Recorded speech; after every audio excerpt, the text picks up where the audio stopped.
Hey guys, welcome back to Free Car Repair. Our mission here at the garage, guys, is to save you as much money as we can. That's why we make these absolutely free videos. Let's go ahead and start on it now.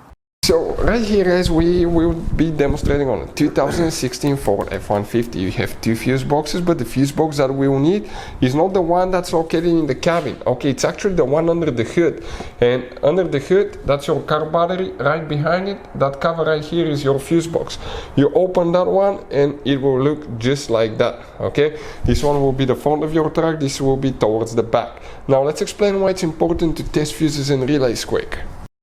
So let me explain why it's super important, guys, to test fuses. Fuses, not often you can see if they're burnt or they're good. Sometimes they may seem perfectly fine, you think it's a good fuse, you put it back in and you end up spending money and time on parts and problems that do not exist, guys, when all you had to do, test your fuse, find out it's bad, replace it, fix your problem. So we will have a video how to test a fuse, okay, different kinds of fuses, and how to test relays, guys. We're going to put the link in the description of the video below specifically to that video. Please check it out.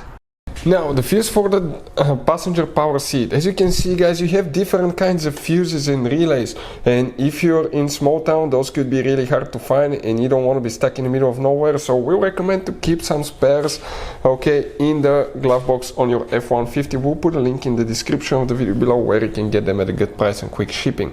The fuse that we need will be in that fuse panel right here, and if you come in that middle row, first, second fuse. That second fuse right here is for the passenger power seat. That 30 amp fuse that you need to check right here. Hey guys, hopefully the video was helpful. If you have any questions, don't hesitate to let us know. Leave a comment below. We'll try to make a video for your specific problem. Like, subscribe, comment, let us know what you think. And guys, by the way, we have more than 19,000 free repair videos on our YouTube channels. Videos that can save you thousands of dollars in repairs. Thank you for watching and see you next time.